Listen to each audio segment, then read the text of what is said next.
Afternoon, मैं हूं प्रियंका संभव आपके साथ और आज हेलो मनी लाइन में हम फोकस करने वाले हैं उस खबर पर जिसने कहीं ना कहीं डेट म्यूचुअल फंड में निवेश करने वालों को एक बड़ा झटका दिया है।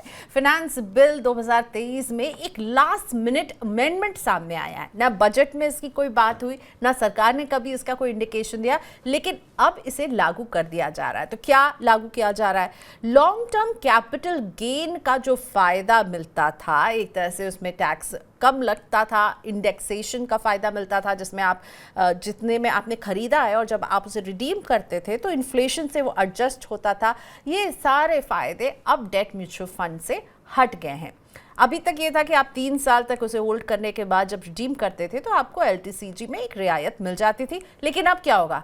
अब लॉन्ग टर्म कैपिटल गेन का कोई फ़ायदा नहीं है। जो भी आपको इससे फ़ायदा होगा उस पर लगेगा short term capital gain tax, यानी आप जिस भी टैक्स के ब्रैकेट में आते हैं उसके अनुसार आपको इस पर टैक्स देना होगा। डेट फंड्स के आकार की अब बात करते हैं। मौजूदा म्यूचुअल फंड का AUM यानी इतने पैसे इसमें निवेशित हैं जो है वो है 40.7 लाख करोड़ रुपए और इसमें डेट म्यूचुअल फंड का कुल हिस्सा है 12.3 लाख करोड़ का और इस 12.3 लाख करोड़ में करीब 3 से 4 लाख करोड़ जो हैं वो इस तरह के डेट म्यूचुअल फंड में थे जो लॉन्ग टर्म वाले होते थे और उनके टैक्सेशन में आया है बदलाव। तो इस बदलाव का असर आप पर क्या क्या पड़ेगा, इसी पर आज हम बात करने वाले हैं। हेलो मनी 9 में आज मेरे साथ जुड़ रहे हैं personal finance expert CA Nitesh Buddhadev और हम नितेश से समझने वाले हैं कि वो लोग जिन्होंने पहले से डेट म्यूचुअल फंड में निवेश किया हुआ है उनके लिए क्या कुछ बदला है और वो लोग जो 1 अप्रैल के बाद करेंगे उनके लिए क्या बदला है। हम अभी आ रहे हैं नितेश आपके पास, उससे पहले मैं आपको बता दूं, अगर आप हमारे इस शो में जुड़ करके अपने सवाल पूछना चाहते हैं तो कैसे आप भेज सकते हैं हमारे पास अपने सवाल। आप हमें व्हाट्सएप कर सकते हैं 9311211874 पर, ईमेल कर सकते हैं money9query@tv9.com पर और इस लाइव ब्रॉडकास्ट में भी जुड़िए और पूछिए सवाल। मैं आपके सवाल पिक करती रहूंगी समय समय पर। तो डेट म्यूचुअल फंड को लेकर जो भी कंफ्यूजन आपके मन में अभी आ रहा है कि अब इसमें आपको किस तरह की रणनीति रखनी चाहिए, भेजिए अपने सवाल। अपने सवाल को जितने डिटेल में लिखेंगे हमारे एक्सपर्ट उसे उतने अच्छे तरीके से समझकर आपको जवाब दे पाएंगे। तो इंतजार है आपके सवालों का। हम आपके सवालों को एक एक करके पूछेंगे, लेकिन उससे पहले एक पूरी तरह से ये जो कदम उठाया है सरकार ने, मैं तो कहूँगी सरकार ने एकदम गुगली फेंक दी है म्यूचुअल फंड इंडस्ट्री में। ये खबर जैसे आई म्यूचुअल फंड इंडस्ट्री ने काफ़ी शार्पली रिएक्ट किया, कहा कि ये क्या कर दिया है सरकार ने। लेकिन अब खबरें आ रही हैं कि कुछ म्यूचुअल फंड कंपनियों के जो हेड्स हैं अब वो कह रहे हैं कि देखिए ये इतना भी बुरा नहीं है, आपको इसमें निवेश करने का अपना तरीका जो है आप किस तरह से रखेंगे उस पर निर्भर करता है। तो इन्हीं सब के सवालों का जवाब देंगे। नितेश भी मेरे साथ जुड़े हुए हैं। नितेश, सबसे पहले तो ये कि क्या डेट म्यूचुअल फंड अब कम अट्रैक्टिव हो जाएंगे, ये कदम जो सरकार ने उठाया, ये अमेंडमेंट जो लेकर आई है? थैंक यू प्रियंका, आज मुझे शो में इनवाइट करने के लिए।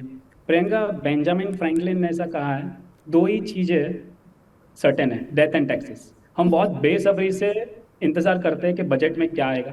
तो बजट तो ये साल काफ़ी अच्छा था, ऐसा मानने में आया है और लोगों ने ऐसा इंटरप्रेट किया है। पर जैसे कि आपने बताया लास्ट वीक जब नॉर्मली जब ये अमेंडमेंट्स और ये बजट जब पास होता है उसके बस 2-4 दिन पहले ही एक बहुत बड़ा अमेंडमेंट किया गया और वो था डेट म्यूचुअल फंड को लेके।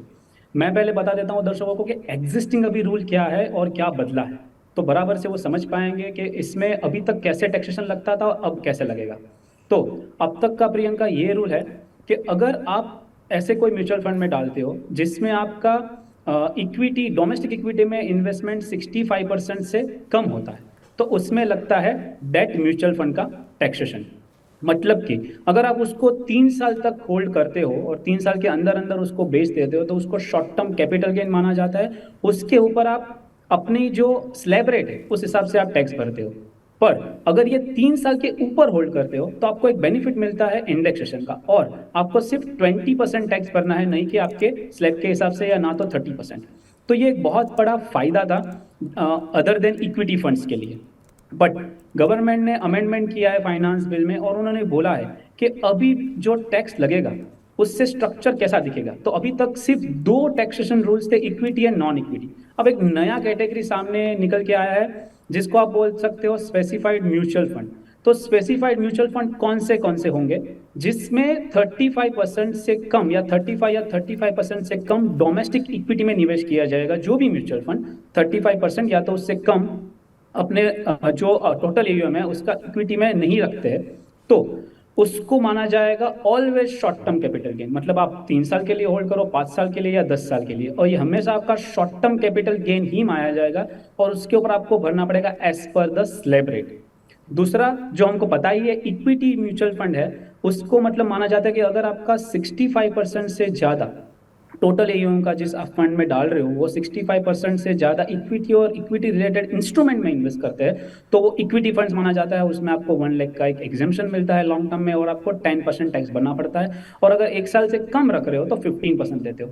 तो अभी ये बीच की जो कैटेगरी बची, वो जो एग्जिस्टिंग रूल वाली बची, अगर आपका जो इन्वेस्टमेंट है जो भी फंड में, अगर उसमें डेट माफ कीजिएगा, जिसमें इक्विटी 35% से 65% के बीच में है, ओके, तो ये जो है उसको जो एग्जिस्टिंग रूल है जो इंडेक्सेशन का और 20% का लॉन्ग टर्म में वो मिलता रहेगा।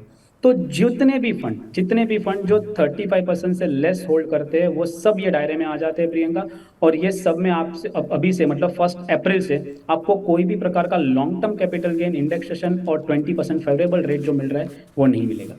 ओके, लेकिन यानी 35% जो है नितेश, वो बन गई है एक लक्ष्मण रेखा है। अगर उन फंड्स का जो निवेश है वो 35% से कम डोमेस्टिक इक्विटी में है तो उन पर जो है अब कोई एलटीसीजी है ही नहीं। सीधा आप चाहे वो 1 महीने में आप उसको बेच रहे हो, 2 महीने में या 2 साल में या 3 साल में, वो कोई मायने नहीं रखता है, आपकी इनकम में जुड़ेगा, उस पर टैक्स देगा। मैं ठीक समझ रही हूँ ये नितेश?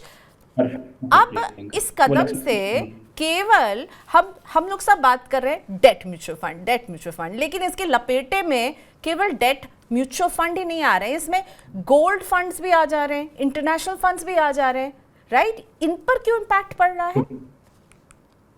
क्योंकि अगर आप डेफिनेशन हम लोग अगर वापस एक बार देखें प्रियंका, तो उसमें लिखा है जो भी फंड, ऐसा नहीं बोला है कि सिर्फ डेट फंड, जो भी फंड जो 35% से कम, 35 या 30% से कम इंडियन इक्विटी में इन्वेस्ट नहीं करते। तो आप गोल्ड फंड लोगे तो गोल्ड ईटीएफ और गोल्ड पूरा पैसा जो गोल्ड में लगाता है, इंटरनेशनल पूरा पैसा फॉरेन कंपनी में, अगर यूएस स्टॉक है, चाइना स्टॉक है, उसमें डालेगा, और आपका सिल्वर का कोई फंड हो सकता है वो सिर्फ सिल्वर में निवेश करेगा। तो ये सारे फंड भी ये दायरे में आ जाते हैं। तो आपने ठीक कहा, लोग बात कर रहे हैं डेट म्यूचुअल फंड, पर डेट म्यूचुअल फंड की जब बात कर रहे हैं तो डेट टैक्सेशन की बात कर रहे हैं, तो जितने भी नॉन इक्विटी फंड्स है ये सब इन दायरे में आ जाते हैं जो इक्विटी टैक्सेशन के अंडर नहीं आते हैं। तो आपके gold, silver, international fund of fund, तब तक के कंजर्वेटिव हाइब्रिड फंड जिसमें 25% से कम इंडियन इक्विटी में निवेश होता है, ये पूरे के पूरे अभी ये दायरे में आ गए। और आपने जैसे कहा लगभग 12.3 लाख करोड़ तो सिर्फ डेट का फिगर है, और बाकी कुछ और भी एयूएम है जो कंजर्वेटिव हाइब्रिड फंड और वगैरह में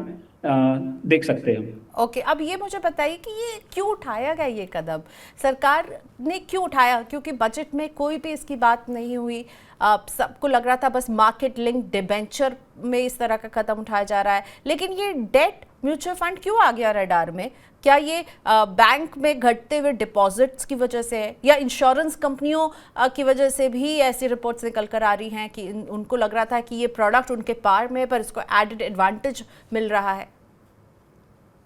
आपने प्रियंका ठीक कहा, काफ़ी सारी बातें चल रही है फिलहाल कि गवर्नमेंट ने ऐसे कदम क्यों उठाए। जब गवर्नमेंट अमेंडमेंट करती है तो उसके रूप में कोई उन्होंने एक्सप्लेनेशन तो दिया नहीं है कि इन्होंने क्यों किया, पर काफ़ी सारी चीज़ें मानी जाए और फिनमिन से जो फाइनेंस मिनिस्टर से जो बातें आ रही है उसको समझा जाए, तो वो लोग का कहना है कि हम लोग कोई भी फेवरेबल टैक्स ट्रीटमेंट देते हैं जब वो असेट क्लास और वो इंस्ट्रूमेंट थोड़ा अलग हो। अगर समझो बैंक एफडी और डेट फंड की बात करें तो उन लोग का मानना है कि अभी जो काफी सारी जो कैटेगरी जो पॉपुलर हो रही है डेट फंड में, जहां पे रिटेल इन्वेस्टर निवेश कर रहे हैं, उसमें एज सच कोई रिस्क, बड़ा रिस्क नहीं है, और उसको आप एज अ एफडी देख सकते हो। जैसे हमारे पास एफएमपी है, ठीक है, तो ये सारे प्रोडक्ट में आप रिटर्न एक्सपेक्ट कर सकते हो, उतना ही लगभग रिटर्न आपको मिलता है। फिर आपके हो गए सॉवरेन जो आपके मतलब आप गवर्नमेंट सिक्योरिटीज में पैसे डालते हैं, उसमें आपका कोई क्रेडिट रिस्क नहीं होता है, क्योंकि गवर्नमेंट, पीएसयू वगैरह ही जो उसमें कोई ऐसी आपकी क्रेडिट रिस्क नहीं है, पर उसमें इंटरेस्ट रेट रिस्क जरूर हो सकता है, पर अगर वो भी आप मैच्योरिटी तक होल्ड करें तो उसमें भी कोई प्रकार का ऐसा बड़ा इंटरेस्ट रेट रिस्क का भी सवाल नहीं आता है। तो गवर्नमेंट का मानना था कि अगर इंस्ट्रूमेंट में कुछ डिफरेंस नहीं है तो फिर इन दोनों के बीच में पैरिटी होनी चाहिए। तो अगर ये एफडी के जैसे ही बिहेव करते हैं आपके डेट फंड्स, तो फिर उसको कोई फेवरेबल ट्रीटमेंट देके मतलब नहीं है, ऐसा माना जा रहा है, इसीलिए आया है। पर आपने जैसे कहा, ये हो सकता है कि इंश्योरेंस इंडस्ट्री की तरफ से भी प्रेशर हो, क्योंकि काफ़ी लोग ट्रेडिशनल इंश्योरेंस में ना जाके ऐसे डेट फंड भी चूज कर रहे थे, बिकॉज आप 8 साढ़े 8 आपको यील्ड मिल रही है और फेवरेबल टैक्सेशन भी मिल रहा था, और 10 15 20 साल तक आप ये यील्ड को लॉक कर सकते हो। जबकि ये हाल में आपको अभी अच्छी खासी यील्ड मिल रही है, बिकॉज इंटरेस्ट रेट अब देखें तो काफ़ी हाई पे है लास्ट 2 साल के कंपेयर में, और लगता है कि ये पिक इंटरेस्ट रेट है। तो ये टाइम पे ये चेंजेस आना बहुत ही शॉकिंग था पूरी इंडस्ट्री के लिए, जैसे आपने बताया। तो कि क्या कोई ऐसा अब एक्सपेक्ट नितेश, ये बैंक एफडी और डेट म्यूचुअल फंड अब एकदम एट पार है, दोनों में निवेश करना एक ही बराबर है, कोई फर्क नहीं पड़ेगा क्या कि मैं बैंक एफडी में डालूं या डेट म्यूचुअल फंड में डालूं, टैक्स और रिटर्न दोनों के मामले में? बहुत ही बढ़िया क्वेश्चन है प्रियंका, क्योंकि ये क्वेश्चन मुझे लगातार 3 4 दिन से इन्वेस्टर्स भी पूछ रहे हैं, काफ़ी एडवाइजर्स भी पूछ रहे हैं। मेरा मानना है, अगर आप मोटा मोटी देखें तो सबको यही लग रहा है कि अभी तो आप डेट फंड में भी रह रहे हो तो आपको तो स्लैब के हिसाब से ही टैक्स भरना है, और अगर आप एफडी में हो तो भी स्लैब के हिसाब से ही टैक्स भरना है। पर कुछ और बातें जो डेट फंड में ऑलरेडी अच्छी थी, वो इतनी उभर के अभी तक नहीं आई थी, बिकॉज इंडेक्सेशन एंड 20% जो फेवरेबल रेट था, लोग उसकी ही ज़्यादा बातें करते थे। पर मैं इधर लोगों को फोकस करने को बोलूँगा कि और जो इसकी फीचर्स है, जैसे आपने रिटर्न की तरफ बोला, तो मैं आपको एक सिंपल चीज़ में भी दिखे तो आप शॉर्ट टर्म जो 1 2 साल की एफडी है एसबीआई या किसी बैंक की ले लीजिए, बराबर है, उसमें कितना रेट चल रहा है, और सामने अल्ट्रा शॉर्ट टर्म जैसे जो डेट फंड है उसमें आप वाईटीएम देखेंगे, यील्ड टू मैच्योरिटी, तो लगभग वो 8 7.5 8 के करीब है। तो ऑलरेडी उसमें इंटरेस्ट आपको ज़्यादा मिल सकता है, जो डेट फंड का एक रिटर्न के पर्सपेक्टिव से देखने जाए तो ये है। और दूसरा, जब भी प्रियंका इंटरेस्ट रेट में मूवमेंट आती है, हम मान के चल रहे हैं कि अभी ये लगभग peak of interest rate cycle है, तो इधर से ज़्यादा 25 बेसिस पॉइंट्स और इंटरेस्ट रेट बढ़ सकता है। पर जब एक बार इंटरेस्ट रेट कम होना चालू होंगे तो इसका और बेनिफिट्स डेट म्यूचुअल फंड्स को मिलेगा। जब आप बड़े समय के लिए आप वो लंबे समय के पेपर आप होल्ड करते हो, तो उसका मतलब मैं आप ये कहना चाहता हूँ, ये मेन बेनिफिट है प्रियंका, जब आप रेट जो चेंजेस होता है ना सिस्टम में, वो जल्दी से पास ऑन होता है डेट म्यूचुअल फंड में, वो एफडी में नहीं है। तो एक्स्ट्रा कैपिटल गेन मिलने का चांसेस रिटर्न बर्स्ट से, आप अगर एफडी में डाल रहे हो तो आप उसको ब्रेक करोगे तो आपको पेनल्टी है, इसमें आप पार्ट पेमेंट कर सकते हो। दूसरा, जब भी आपको लिक्विडिटी चाहिए, इजीली लिक्विडिटी अवेलेबल है, तो बहुत ही आराम से आप इसको विद इन 1 और 2 वर्किंग डेज आपके बैंक में क्रेडिट हो जाएगा। ये रही रिटर्न की बात। पर जब हम टैक्स की बात भी कर रहे हैं तो ऐसा है कि अभी इसमें कोई टैक्स का बेनिफिट ही नहीं है। सबसे बड़ा बेनिफिट मैं आपको बोलूँ तो टैक्स डेफरमेंट का है, पर ये कभी भी लोग इसके बारे में चर्चा नहीं करते हैं। टैक्स डिफरमेंट को मैं थोड़ा सिंप्लीफाई करना चाहूँगा अपनी ऑडियंस के लिए। प्रियंका, अगर समझो मैंने कोई भी डेट म्यूचुअल फंड में निवेश किया है, अभी मैं उस चीज़ को 5 7 या 10 साल तक विड्रॉ नहीं करता हूँ, मतलब मैं उसको रिडीम नहीं करूँगा, तो मुझे उसके ऊपर तब तक कोई टैक्स नहीं भरना है, राइट। तो मैं आज एफडी में निवेश कर रहा हूँ, अगर मैं क्यूमुलेटिव एफडी भी ले रहा हूँ, तो भले मैं इंटरेस्ट नहीं उसमें अर्न कर रहा हूँ, मैं एक साथ ऐसी एफडी ले रहा हूँ जो मुझे एंड ऑफ द 10 ईयर में मुझे इंटरेस्ट प्लस प्रिंसिपल वापस मिलेगा, उसमें आपको टैक्स भरना है हर साल ऑन अक्रूवल। तो इसमें डेट फंड में आप जब भी टैक्स भरेंगे जब आप म्यूचुअल फंड बेचेंगे, तो वो 5 रिडीम करेंगे। यस, ओके, तो ड्यूरेशन विल मैटर, मतलब आप इसे लंबे समय तक होल्ड करेंगे तो आप टैक्स को डिफर कर रहे होंगे, आप हर साल डेट म्यूचुअल फंड में टैक्स नहीं दे रहे होंगे, आप इसमें लिक्विडिटी जो है वो आसान है, आप जब चाहे निकाल सकते हैं, बैंक एफडी में लॉक इन रहता है। सो यस नितेश, आप कुछ और ऐड करना चाहते हैं? ऐड कीजिए, फिर हम सवालों पर जाते हैं। श्योर, पक्का। जैसे कि इस पे टीडीएस नहीं लगता है, तो वो एक और बेनिफिट, आपको 15G 15H नहीं देना है। तो ये सारे अगर आप प्रावधान देखें, और रिटर्न में भी आपको एक्स्ट्रा रिटर्न मिल सकता है अगर आप प्रॉपरली चूज करें, तो मुझे लगता है ये टैक्स पर्सपेक्टिव से अभी भी, प्लस आप इसका देखो शॉर्ट टर्म कैपिटल गेन तो ऑलवेज रहेगा, ये गवर्नमेंट ने बोला है, तो आपका ये शॉर्ट टर्म कैपिटल गेन जो होगा, इसके सामने आप दूसरे गेन और लॉसेस भी एडजस्ट कर पाएंगे। तो ये सोच आ रहे बेनिफिट वो अभी भी इसमें है। तो मुझे लगता है रिटर्न की दृष्टि से आप देखें, या आप देखें इवन टैक्स की दृष्टि से अभी भी काफी बेनिफिट्स है नॉर्मल प्लेन वैनिला एफडी के सामने। ओके, सो वनीला एफडी के सामने अभी भी इंटरेस्टिंग है डेट म्यूचुअल फंड, घबराइए नहीं। मुझे लगता है वो नी जर्क रिएक्शन था कि ऐसा लगा कि डेट म्यूचुअल फंड में अब कुछ भी अच्छा नहीं बचाया है। अब जब उसकी डिटेल्स को हम समझ रहे हैं एक्सपर्ट्स के साथ, नितेश जैसे एक्सपर्ट्स के साथ, तो वो हमें समझा रहे हैं लंबी अवधि के लिए कीजिए, आपको इसमें से पैसे निकालने में आसानी होगी, टीडीएस इसमें आप नहीं दे रहे होंगे, तो फायदे भी हैं। लेकिन अब वो सवाल जो हमारे दर्शक आपसे पूछना चाहते हैं नितेश, वो लेकर आते हैं। हरदयाल सिंह मेरे साथ जुड़ रहे हैं पानीपत से, हरियाणा से, रिटायर्ड हैं हरदयाल जी। नमस्ते सिंह साहब, कैसे मदद करें आपकी, क्या है आपका सवाल? नमस्ते प्रियंका जी, मैं बैंक से रिटायर हूँ और म्यूचुअल फंड में 10 लाख रुपए लगा रखे हैं। अच्छा। मैं इनकम टैक्स के दायरे में तो आता नहीं हूँ, तो जो टैक्सेशन में बदलाव हुए हैं उससे मेरे रिटर्न पे फर्क क्या पड़ेगा? बिल्कुल, जो लोग म्यूचुअल फंड में निवेश करते हैं उन सबके मन में यही सवाल है। इसका एक एक्सप्लेनेशन यहाँ पर नितेश ने शुरुआत में भी दिया था। Nitesh, I think you should take this forward and बताइए सिंह साहब को 10 लाख का निवेश है तो इनके रिटर्न्स पर असर कितना पड़ेगा इस कदम से? अगर आपने 10 लाख निवेश किया है, जब भी आप इसको रिडीम करने जाएंगे, बराबर है, तो आपके लिए इसमें कुछ चेंजेस हुआ है वो आपको एप्लीकेबल ही नहीं है, क्योंकि जिस लोगों ने अभी तक जो प्रियंका निवेश करके रखा है, और इवन जो अभी 2-3 दिन और बचे हैं, 31 मार्च तक निवेश करते हैं, उनके लिए एग्जिस्टिंग लॉ जो है 3 साल से अगर कम है तो स्लैब रेट पे टैक्स, और 3 साल के ऊपर है तो 20% विद इंडेक्सेशन, ये बेनिफिट अभी भी उनको मिलते रहेंगे। तो इनके हिसाब से इनके उसमें कोई चेंजेस है ही नहीं। जिसने ऑलरेडी इन्वेस्ट किया है उसको कोई दिक्कत है ही नहीं इसमें। ओके, चलिए अब प्रभा ठाकुर मेरे साथ जुड़ चुके हैं। नमस्ते प्रभा, पूछिए अपना सवाल। जी नमस्ते, मैं सरकारी स्कूल में टीचर हूँ और फिक्स्ड इनकम के लिए डेट फंड में निवेश किया था जी। अब मैं इनकम टैक्स के निचले स्लैब में भी आती हूँ। अब जो ये Okay. टैक्स में बदलाव हुआ है इससे मेरा रिटर्न किस तरह से प्रभावित होगा? Okay, thank you Prabha ji अपने सवाल के लिए। तो आप इनकम टैक्स के लोअर स्लैब में आती हैं और डेट म्यूचुअल फंड में निवेश कर रही थी। अब इनके ऊपर किस तरह का इम्पैक्ट पड़ेगा नितेश?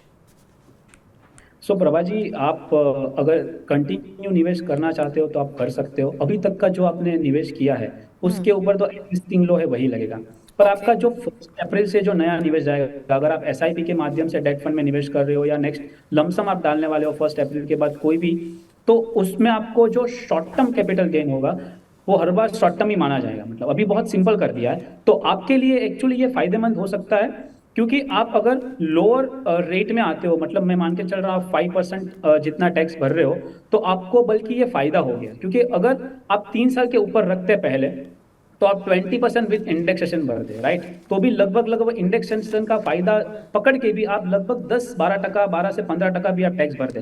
पर इस केस में आपको सिर्फ 5% जितना ही टैक्स आएगा, क्योंकि आप लोअर स्लैब में हैं, तो आपके लिए तो ये थोड़े फायदे की बात हो गई। ओके, तो फिर आप इनको डेट म्यूचुअल फंड से ही स्टिक करना चाहिए, इनके लिए ये सही रहेगा, राइट? लॉन्ग टर्म का नजरिया होना चाहिए लेकिन। राइट प्रियंका, मतलब उनको एफडी में भी एज पर स्लैब भरना है और डेट फंड में भी एज पर स्लैब ही भरना है। पर ये नया नियम जो आया है उनके लिए एक्चुअली फेवरेबल है, क्योंकि वो ऑलरेडी लोअर स्लैब में आते हैं। अच्छा, एक बात बताइए, मुझे पता है आपने पहले भी बताया नितेश, कि क्या रिटर्न के मामले में डेट म्यूचुअल फंड एफडी को मात दे पाएंगे अभी, क्योंकि हम लगातार देख रहे हैं फिक्स डिपॉजिट्स पर जिस तरह से रेट्स बढ़े हैं? राइट। सी प्रियंका, नॉर्मली हम लोग क्या करते हैं, लास्ट 1-2 साल के रिटर्न देखते हैं, अगर कोई भी म्यूचुअल फंड में निवेश करते हैं तो वो बहुत ही सही तरीका नहीं है। मैं बोलना चाहूँगा कि वो बहुत गलत तरीका है। अगर आप कोई निवेश देखते हैं तो लोग क्या कर रहे हैं, अभी देख रहे हैं कि पास्ट 1-2 साल में तो डेट फंड ने बहुत अच्छे रिटर्न नहीं दिए हैं, तो फिर अभी तो एफडी का रेट 7.5-8% चल रहा है, तो मुझे उधर निवेश करना चाहिए।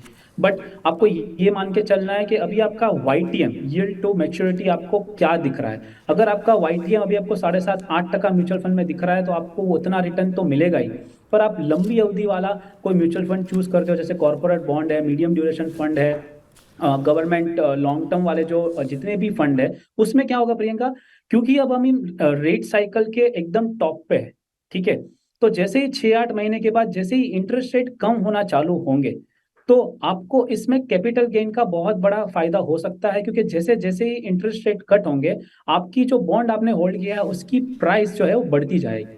तो आपको एक्चुअल में बेनिफिट, मेरा मानना है, अगर अभी 8 साढ़े 8 टका दिखा रहा है वो म्यूचुअल फंड YTM, तो वो 9.5-10 टका तक भी जा सकता है। तो मेरा मानना है कि ये बहुत ही अच्छा समय है, और स्पेशली कोई 31 मार्च के पहले इन्वेस्ट करता है तो अभी भी उसके पास वो विंडो है कि उसको लॉन्ग टर्म कैपिटल गेन ही लगेगा। ऑफकोर्स उसके असेट एलोकेशन और गोल्स के हिसाब से अगर कोई लमसम इन्वेस्टमेंट अभी करना चाहे नेक्स्ट 2 से 3 दिन में, तो ये बहुत ही अच्छा मौका है। और एक पॉइंट टैक्सेशन जोड़ना चाहता हूँ प्रियंका, हम वैसे भी नॉर्मल इन्वेस्टर को सलाह देते हैं कि आप ईयर एंड में प्लान करें आपका डेट म्यूचुअल फंड। क्यों? क्योंकि अगर मैं 3 साल के लिए भी रख रहा हूं तो मुझे इंडेक्सेशन 4 बेनिफिट मिल जाएंगे, क्योंकि मुझे ये साल का भी इंडेक्सेशन मिलेगा और 3 साल का इंडेक्सेशन मिलेगा।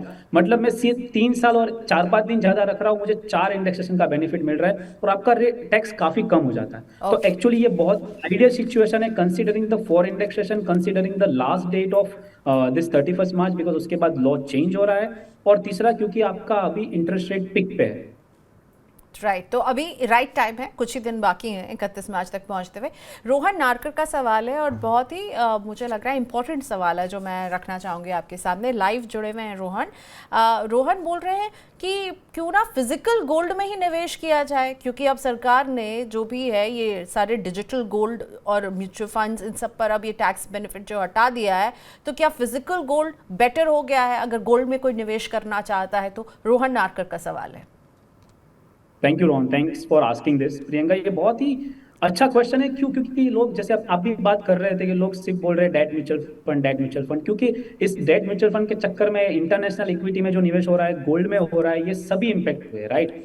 तो मुझे लगता है सबसे ज्यादा कोई इम्पैक्ट हुआ है ना, तो वो गोल्ड म्यूचुअल फंड हुआ है। क्यों? क्योंकि गोल्ड म्यूचुअल फंड और ETF में आपको इंडेक्स 3 साल के अगर ऊपर रह रहे हो तो आपको इंडेक्सेशन का फायदा नहीं मिल रहा है और 20% टैक्स का फायदा नहीं मिल रहा है। बट अगर आप फिजिकल गोल्ड में, जो नॉर्मली हम एज अ एडवाइजिंग बोलते हैं कि फिजिकल गोल्ड में ना जाए, बराबर, बिकॉज उसमें आपको प्योरिटी का इश्यू आ सकता है, वो इतना जल्दी से आपको काफ़ी सारी दिक्कतें आ सकती है जब आपको लिक्विडेट करना है, और काफ़ी सारे चार्जेस भी इन्वॉल्व होते हैं। पर अभी क्या हो गया, अगर आप गोल्ड म्यूचुअल फंड में निवेश कर रहे हो, वाइज अब अगर आप इन्वेस्ट कर रहे हो फिजिकल गोल्ड में, तो फिजिकल गोल्ड में को इंडेक्सेशन भी मिल रहा है और टैक्सेशन भी 20% ही है, 3 साल के ऊपर होल्ड कर रहे हो, तो फिजिकल गोल्ड में वो फायदा है।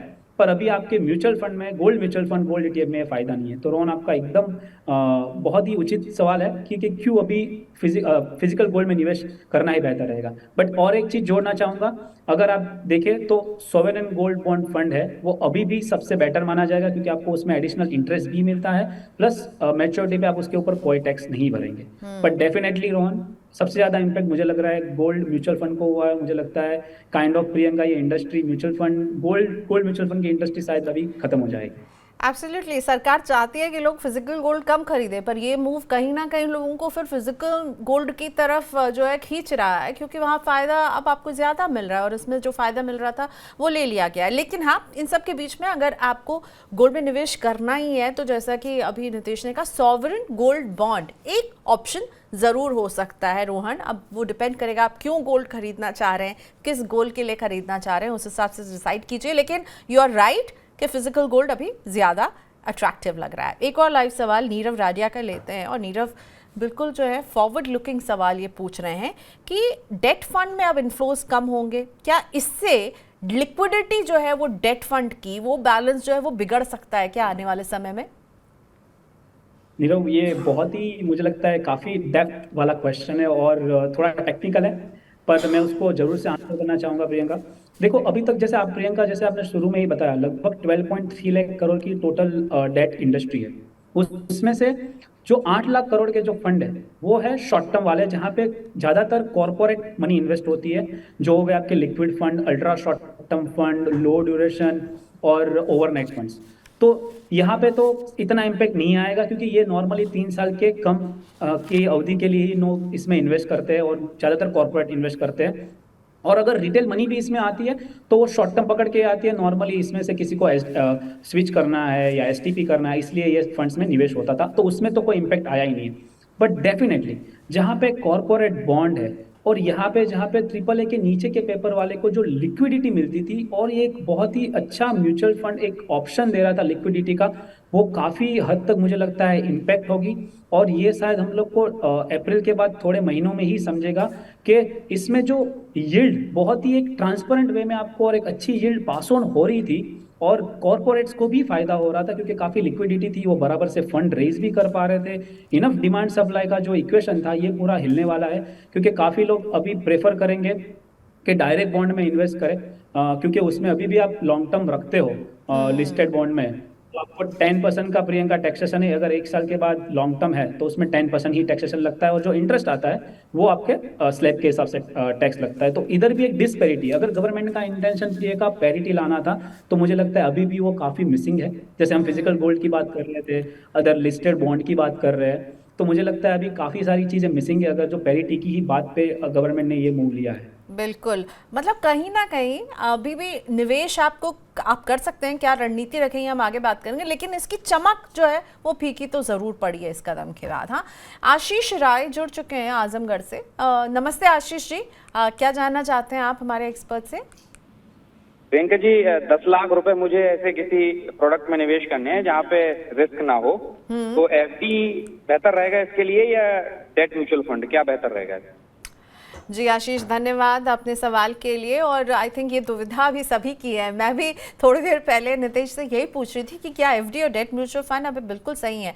आप आशीष जैसे लोग जो बिना रिस्क वाले निवेश करना चाहते हैं उन्हें क्या सजेस्ट करना चाहेंगे? वो कैसे अपना एसेट एलोकेशन देखें, वो इसे कैसे डिस्ट्रीब्यूट करें? क्या डेट म्यूचुअल फंड छोड़ करके फिक्स डिपॉजिट बेटर रहेगा इनके लिए? आशीष देखो, मेरा मानना हर बार यही रहा है कि रिस्क एंड रिटर्न एक ही सिक्के के दो पहलू है। आपको लगता होगा एफडी अभी एकदम सिक्योर है, पर मैं आपको बताना चाहूँगा, आप देख रहे हैं यूएस में क्या चल रहा है। मैं ऐसा कोई हिंट नहीं दे रहा हूँ कि इंडिया में कोई भी तरह की तकलीफ है, बट मैं सिर्फ ये आपको बताना चाहता हूँ, रिस्क तो हर जगह रहता ही है। और आपको ये भी पता होगा कि 5 लाख तक की ही आपकी एफडी जो है वो सिक्योर होती है, उसके बाद उसमें कोई भी तरह की गारंटी नहीं होती है। हालांकि आप अच्छी कोई बैंक में निवेश करते हो जो पीएसयू से, तो ये दिक्कत नहीं आती है, पर उसमें रेट थोड़े कम होते हैं प्राइवेट बैंक के कंपेयर में। बट मेरा मानना है कि आपको अगर ज़्यादा रिस्क नहीं ले रहा है और आपको डेट फंड के बारे में इतना नहीं पता है, बिकॉज ऐसा माना जाता है कि debt funds are more complicated than equity funds, तो आप अभी अच्छा इंटरेस्ट रेट मिल रहा है तो आप 8 साढ़े 8% में आप लंबी अवधि के लिए एफडी कर सकते हैं। पर अगर आप डेट फंड का ऑप्शन एक्सप्लोर करना चाहते हैं तो कॉर्पोरेट बॉन्ड फंड है, पीएसयू डेट फंड है, ये सभी भी आपको अच्छी यील्ड देंगे, जैसे अभी हम बात कर रहे थे शो में। क्योंकि हम इंटरेस्ट रेट के पिक पे है, तो यहाँ से जैसे जैसे 2 4 6 8 महीने 1 साल के बाद जैसे ही इंटरेस्ट रेट कम होना चालू करेगा तो आपका गेन उसमें बढ़ सकता है। तो शायद आप 9-10% भी इंटरेस्ट रिडम्पशन पे आप टोटल इन्वेस्टमेंट के ऊपर कैपिटल गेन कमा सकते हो। ओके, सो टेन्योर आपका कैसा है और आप कितना रिस्क ले सकते हैं उस हिसाब पर है, लेकिन एफडी में ध्यान रहे कि 5 लाख तक का ही जो आपका निवेश होता है वो बिल्कुल रिस्क फ्री रहता है, क्योंकि उसमें आपको एक इंश्योरेंस मिलता है और इससे ऊपर की राशि अगर बैंक को कुछ हो जाए तो उस पर खतरा मंडराता रहता है। निशांत सिन्हा पटना से जुड़ रहे हैं। नमस्ते निशांत जी, बताएं, आज नितेश बुद्धदेव हमारे साथ हैं, क्या जानना चाहते हैं आप? प्रियंका जी नमस्ते, आपका बहुत बहुत आभार कि आप हमको सवाल पूछने का मौका दे रही हैं। जी शुक्रिया, आपने हमें इतना कष्ट उठाकर हमसे बात की, इसका शुक्रिया आपका। अरे मैम मेरा सवाल ये था आपसे कि सरकार म्यूचुअल फंड में इन्वेस्टमेंट को बढ़ावा देने के लिए सालों से कोशिश कर रही है, ठीक है, लेकिन डेट फंड के रिटर्न पर से अब ये इंडेक्सेशन का लाभ हटा रहे हैं, मतलब ये जो बात है, तो क्या मैम ये जानना चाहता था इससे प्रोडक्ट की पॉपुलैरिटी घटेगी नहीं, और सरकार ने ऐसा क्यों किया? बिल्कुल, जो आपके मन में सवाल है ना, यही हमारे मन में भी सवाल है कि अचानक से डेट म्यूचुअल फंड पर ये जो गुगली फेंकी है सरकार ने, इसे कैसे समझा जाए। मुझे लगता है नितेश, यहाँ पर निशांत ने एकदम हिट वो कॉफिन को कहते हैं कि you just hit the right point, you know, कि क्यों जब चाहते हैं कि म्यूचुअल फंड को पॉपुलर बनाएं, इतना सारे लोगों को कहा जाता है आप यहाँ निवेश कीजिए आपको इतना अच्छा रिटर्न मिलेगा, और इसके बाद डेट म्यूचुअल फंड पे इस तरह की गाज गिर गई है, तो लोकप्रियता कम होगी इसकी। निशांत, आप जो क्वेश्चन पूछ रहे हो, हम भी अगर मौका मिले तो हम भी गवर्नमेंट को, फाइनेंस मिनिस्ट्री को यही क्वेश्चन पूछना चाहते हैं, क्योंकि यहाँ पे इवन गवर्नमेंट भी एनकरेज कर रही है। आप देखो पूरा media, advisor community, mutual fund distributor सब लगे हुए हैं कि जैसे मुझे तो लगता है प्रियंका, अभी ये जस्ट इंडस्ट्री चालू हुई थी और एक बहुत ही बड़ा स्पीड ब्रेकर या तो एक स्टॉप ऐसा साइन आ गया है डेट म्यूचुअल फंड्स के लिए, क्योंकि ये एक बहुत ही, आपने जैसे बोला इंडेक्सेशन जो था ना, क्योंकि देखो प्रियंका, अभी भी आप देखने जाए तो इंडिया में ऐसे कोई ज़्यादा इंस्ट्रूमेंट अवेलेबल नहीं है फिक्स्ड इनकम में जहाँ पे आपको आपके इन्फ्लेशन के सामने एक आपको बेनिफिट मिलता हो। तो इंडेक्सेशन वही बेनिफिट था जो आपको इन्फ्लेशन के रूप में आपको एक फायदा दे रहा था कि इतना इन्फ्लेशन बढ़ा है, आपकी कॉस्ट बढ़ा दीजिए। तो निशांत, बहुत ही उम्दा क्वेश्चन है आपका कि इंडेक्सेशन एक बहुत ही बड़ा फैक्टर था, पर गवर्नमेंट के मन में क्या है वो पता नहीं, पर लोकप्रियता बिल्कुल घटेगी। पर अभी देखना यह रहेगा कि म्यूचुअल फंड इंडस्ट्री कोई ऐसे नए प्रोडक्ट, जैसे कोई हाइब्रिड प्रोडक्ट या ऐसे कोई प्रोडक्ट लेके आ सकती है जहां पे वो 35% के ऊपर कोई ऐसा इक्विटी रख पाए और बाकी का डेट रख पाए, और ऐसा कुछ मिश्रण करके अगर लास आए तो बहुत अच्छा है। ऐसी एक कैटेगरी, निशांत, आपका एक ध्यान आपको बताना चाहूंगा कि ऑलरेडी इक्विटी सेविंग स्कीम करके एक कैटेगरी है जो इतनी पॉपुलर नहीं है, पर आपको लगभग डेट जितना ही रिटर्न देती है, क्योंकि उसमें तो इक्विटी टैक्सेशन मिलता है, बिकॉज वो 35%, लगभग 35% अनहेज्ड इक्विटी रखते हैं और बाकी का आर्बिट्राज में पैसा डालते हैं और बाकी का डेट में डालते हैं। ठीक है, तो ऐसी कैटेगरीज है, पर मुझे लगता है अभी थोड़ी उभर के और सामने आएगी, बिकॉज अभी लोगों को, एडवाइजर्स को, मीडिया को, सबको ये कैटेगरी के सामने देखना पड़ेगा। पर प्योर डेट में इंडेक्सेशन के रूप में जो बेनिफिट था वो घटा है और उसके लिए लोकप्रियता जरूर से घटेगी। सो नितेश, अब बताइए, अब डेट में अगर कोई फिक्स्ड इनकम इंस्ट्रूमेंट में जो कोई निवेश करना चाहता है, उन्हें अब आप क्या स्ट्रैटेजी रखने के लिए कहेंगे अगर डेट म्यूचुअल फंड उतना अट्रैक्टिव नहीं रहा है तो? सी प्रियंका, मैं इसको दो तरीके से आपको बताना चाहूँगा। देखो, अभी भी जो मुझे शॉर्ट टर्म की नीड के लिए, जैसे हम काफ़ी बार बोलते हैं कि आपका इमरजेंसी कॉर्पस भी आप सेविंग अकाउंट और एफडी की जगह पे आप डेट म्यूचुअल फंड में रखें, तो ये नॉर्मली हम शॉर्ट टर्म मैच्योरिटी वाले, जैसे कि अल्ट्रा शॉर्ट टर्म हो गए, लिक्विड फंड हो गए, उसमें भी प्रियंका अभी तक लगभग 6.5 से 8.5 के बीच का यील्ड मिल रहा है, तो बहुत ही अच्छा है। और वो 3 साल के नीचे ही हम लोग नॉर्मली होल्ड करते हैं, तो ये तो इम्पेक्ट हुआ ही नहीं है। तो मेरा जो भी निवेश हो रहा है शॉर्ट टर्म की नीड के लिए, तो मुझे मानना चाहता हूँ वो तो आपका डेट फंड में रहना ही चाहिए, क्योंकि उसमें तो कोई इम्पैक्ट हुआ ही नहीं है। अभी बात आती है कि मेरा जो लॉन्ग टर्म, कि मेरा जो एक असेट एलोकेशन की बात करते हैं, जब भी हम निवेश की बात करते हैं कि आपका इक्विटी में होना चाहिए, डेट में होना चाहिए, गोल्ड में होना चाहिए, फॉरेन इक्विटी में होना चाहिए, तो ये वाला जो एक लॉन्ग टर्म डेट वाला पोर्शन है, उसमें आपको देखना है कि आप कौन से समय पे आप एंट्री ले रहे हैं। तो ये बहुत अच्छा समय हो सकता है एंट्री लेने का, क्योंकि जैसे हम बात कर रहे थे, रेट साइकिल ऑलरेडी पिक पे है, इधर से ज़्यादा 25 बेसिस पॉइंट्स का फायदा, मतलब बढ़ सकता है रेट, आरबीआई बढ़ा सकती है। और जब थोड़े महीनों के लिए कांस्टेंट रहेगा और जब ये घटना चालू होगा, तो आपको एक बहुत अच्छा कैपिटल गेन मिल सकता है बेस्ड ऑन द आपका क्या ड्यूरेशन है जो भी बॉन्ड होल्ड कर रहे हो। तो मुझे लगता है कॉर्पोरेट बॉन्ड जैसी कैटेगरी में निवेश होना चाहिए, क्योंकि मेरा मानना यही है, अभी भी आपको एक जो डाइवर्सिफिकेशन का फायदा मिल रहा है, और बाकी जो हमने रिटर्न की और टैक्सेशन, दूसरे टैक्स डेफरमेंट की बात की, वो अभी भी डेट म्यूचुअल में मौजूद है। तो मैं मेरे निवेशकों को और मेरे जो भी व्यूअर्स है उसको मैं एक ही रिकमेंड करूंगा कि आप डेट म्यूचुअल फंड को ये हिसाब से देखिए। हाँ, अगर जब इंटरेस्ट रेट बहुत कम है तब इसमें ऑफकोर्स हम निवेश नहीं करते, क्योंकि जब इंटरेस्ट रेट बढ़ने वाला है तो इसमें लॉस भी हो सकता है। तो समय को देखना है, फिर इंस्ट्रूमेंट चूज करना है। पहले भी ये तो चीज़ देखते ही थे हम कि डेट फंड में कब डालें और कौन सी कैटेगरी में डालें। तो मैं तो अभी भी प्रियंका, ये बेनिफिट हटने के बाद भी मुझे लगता है डेट फंड मेरे लिए तो एक अट्रैक्टिव ऑप्शन रहेगा ही। ऑफ कोर्स उसकी, जैसे आपने बोला, एक चमक जरूर कम हुई है, मैं थोड़ा इंटरेस्ट मतलब टैक्स थोड़ा ज़्यादा भरूंगा, पर फिर भी ये डाइवर्सिफिकेशन और बाकी जो आपको मैंने बेनिफिट बोले उसके हिसाब से I will stick to debt fund still. Okay, so you don't think कि बैंक एफडी में लोग स्विच करते हुए नजर आएंगे ज़्यादा? मुझे तो नहीं लग रहा है प्रियंका, क्योंकि अगर आप, जैसे हम लोगों ने ये रीज़न बताया है और अगर ये लोग बराबर से समझेंगे, तो मुझे लगता है अगर आपको रिटर्न भी ज़्यादा चाहिए और लॉन्ग टर्म के लिए आप इसमें हो, तो इसमें बेनिफिट है और बिल्कुल है। ओके, एक सवाल मैं बीरेन शाह का लेना चाहूँगी, हालांकि हमारी टॉपिक से थोड़ा अलग है, लेकिन फिक्स्ड इनकम इंस्ट्रूमेंट से जुड़ा हुआ है, इसीलिए लेना चाहूँगी, और मदर से जुड़ा हुआ है। बीरेन शाह अपनी मदर के लिए निवेश करना चाहते हैं श्रीराम ट्रांसपोर्ट फाइनेंस के कॉर्पोरेट एफडी में, क्योंकि बहुत अच्छा इसमें रिटर्न है, 9.15% का इंटरेस्ट है, क्रिसिल रेटिंग AA+ है और स्टेबल है। सीनियर सिटीजन है इनकी माता जी, और उनके लिए ये करना चाहते हैं। तो पूछ रहे हैं कि अगर मैं इसमें 5 साल के लिए क्यूमुलेटिव एफडी करना चाहूँ तो आपको कैसे दिख रही है, कि आपके एक्सपर्ट हमें मदद कर सकते हैं? मुझे लगता है प्रियंका ऑफ कोर्स वो उसमें इन्वेस्ट कर सकते हैं, इंटरेस्ट रेट भी काफ़ी अट्रैक्टिव है। अगर बस यही ध्यान रखना है, क्योंकि आप सिंगल इंस्ट्रूमेंट में इन्वेस्ट कर रहे हैं, डाइवर्सिफिकेशन का फायदा नहीं मिल रहा है, बट इंटरेस्ट रेट अच्छा मिल रहा है, आप उसको बराबर से उस इंस्ट्रूमेंट को समझते हैं तो आप उसमें जरूर से निवेश कर सकते हैं। ओके वीरेंद्र, सो हमारे एक्सपर्ट गो अहेड दे रहे हैं, लेकिन प्लीज़ अपना होमवर्क ज़रूर कर लीजिएगा, इससे जुड़े सारे नियमों को ज़रूर पढ़ लीजिएगा। आपने इसकी रेटिंग हमें बताई है, पर उसे फिर भी एक बार अपने एंड पर क्रॉस चेक ज़रूर कीजिएगा। सिर्फ रिटर्न के लिए नहीं जाइएगा, और सारा पैसा एक जगह नहीं डालना होता है, जो कि अभी हमारे एक्सपर्ट भी कह रहे थे कि अगर बहुत बड़ी रकम है तो सारा पैसा सिर्फ एक इंस्ट्रूमेंट में निवेश करने में समझदारी नहीं होगी, इसका भी ख्याल रखेगा brain. All right, thank you so much Nitesh, आज आपने वक्त निकाला है हेलो मनी 9 के लिए।